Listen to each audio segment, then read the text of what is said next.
Hi, everyone. Welcome back. This is Patrick Bracken with the Shauna Foundation, and I'm here with director Richard Burgin. His brilliant horror film Fang is screening at the festival Thursday, September 21st at 4:30 at the Hilton Garden Inn Hotel in Worcester. Welcome, Richard Burgin. Oh, thank you so much, Patrick. Thank you for the kind words about Fang. And your festival looks really fantastic. I like the cause, I like the idea behind it. So I'm really happy to be part of this. Well, great. One of the unique things about your film, the premise is, kind of a standard horror film setup. Guy gets bit by a rat, slowly starts becoming a rat. But beyond that premise, your film is really unique. And one of the ways it's unique is that the main character is autistic. So can you decide how you came to the decision to use autism as a focus? Well, it's based on me because I'm at the very high functioning end of the spectrum. Now, I'm a lot less autistic than Billy is in the movie. Basically, when I was envisioning his character, I was thinking, like somebody who's like me, only worse in almost every sense. That's what I was kind of thinking of. So I was kind of doing, because a lot of times when people like envision themselves in a movie, they make themselves look better. And I'm like, I want to make myself look worse. That's what I want to do in Fang. Yeah, and you got a fantastic performance from Dylan Larray. A lot Oh, of thank times you. when autism is portrayed on screen, it becomes almost cartoonish, and that but his performance didn't feel that way at all. So how did you uh what advice did you give him about how to play this character? Well, a lot of it came intrinsically from Dylan because he's a really talented actor. And I will say, back in December 2019, I was actually originally going to play Billy, the lead role in Fang, myself. And then my producer, Rob, talked me out of that. He said, that's way too much work to be taking on. And then I realized one night, oh, yeah, you're right. I don't want to do that. And so I went on backstage.com. I posted an audition notice and I watched audition videos from a bunch of different actors for playing Billy. And what really stood out to me about Dylan's audition is that he, most actors who submitted their audition, they did like a monologue scene, and Dylan did mostly a silent audition. He didn't choose the big dialogue scenes, so that made a big impression on me, is that he was acting out the mannerisms and the physicality of it.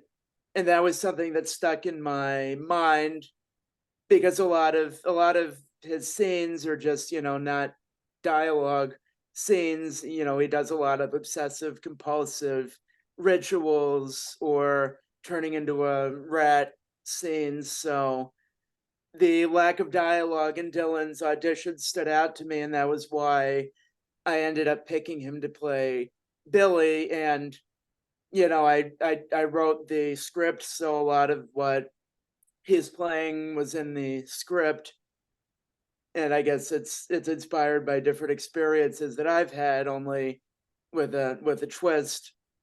So that's, I guess that's the best way I could put it. Uh-huh.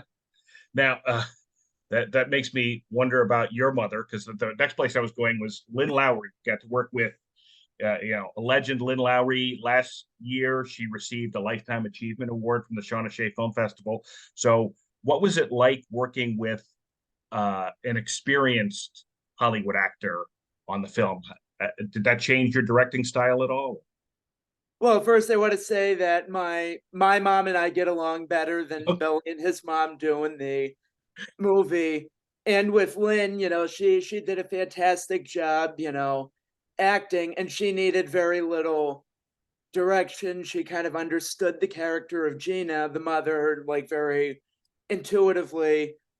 Like we didn't even do rehearsals with Lynn before she got to set. She just got to set, and then she kind of like, she was like on like right away. She just kind of, she felt very connected to this role. And Lynn told me that Gina in Fang is her favorite character that she's ever played in any of the movies she's been in. And, she has over 50 years of acting experience. So that's one of the best compliments I've ever gotten. Yeah, it's a fantastic part. She does a great job in it. Oh, thank you. There's so many layers to it. She's an old Southern belle, but she's also experiencing some form of, I guess, dementia. She has moments where she's very sweet, and then moments where she's absolutely terrifying. So, just an excellent performance there. Oh, thank you. That's what I was going for. That's what we were going for. Yeah. How were you able? I assume this wasn't a big budget film, but you got some really good makeup effects and creature effects. How were those accomplished? Well, it's just the team of people that we worked with. I'm very fortunate to have had a wonderful cast and crew on Fang. And I think that's the most important part of, directing, is choosing the right people to work with, because I can't do everything myself. I don't have 8 arms, I can't be everywhere at once, so you gotta choose the right people to work with. And I really think, we didn't have any weak links on set. Everybody did a fantastic job, and it really felt like, family when we were working together. So I can't take any credit for the special effects. So, getting back to the autism for a moment, I think most people would watch this movie and think this is a great movie, and they wouldn't realize that you were autistic at all. What did you want to communicate about autism in this movie, and what would you like to communicate about autism to the audience watching this interview? Well, the interesting thing, when I was writing Fang, I wasn't writing it with a particular message in mind, and I still don't know exactly what the message of the movie is. I think it means different things to different people, or at least that was my intention.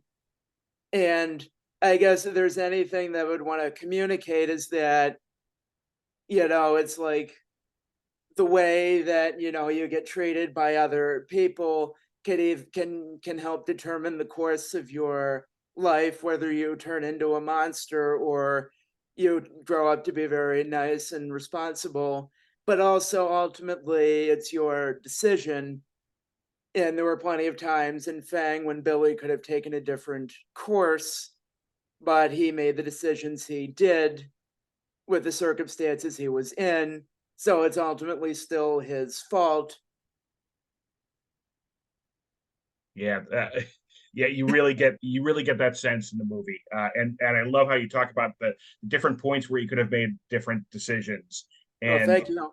one of the great things about watching the film is um, the audience feels a real sense of sympathy for Billy, so it's hard to watch him make these bad decisions uh, over and That's over again. good. So what's next for you? I mean, Fang is on the festival circuit. We're so thrilled to have it at the Shauna Shea Film Festival. What are you working on next? Oh, well, I have a lot of different projects, and this year has been not the easiest year for me. I had kind of a mental breakdown a few months ago, but the nice thing about the mental breakdown is that, in a way, I feel more creative than ever now, because when things kind of fall apart for you, it really forces you to think outside the box and consider every possible angle. And so I've expanded my creative activities beyond what I was doing before. Like, I have several new feature film ideas and projects that I'm working on in various stages. I've gotten back into painting, and my girlfriend and I are recording a weekly podcast now. And another project I want to do is I want to start a charity to help artists who have mental illness and disabilities, because I know how difficult it is, for people in this situation. And, if I get more successful, I want to be able to help out other people to make it easier for them.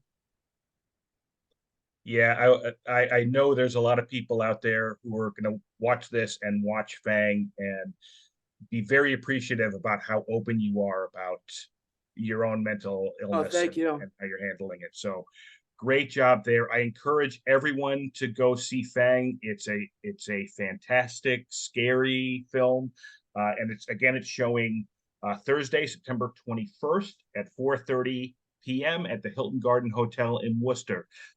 Richard, great job on the film, and uh,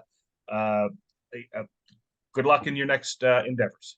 Oh, thank you so much, Patrick. I wish you the very same. Thank you.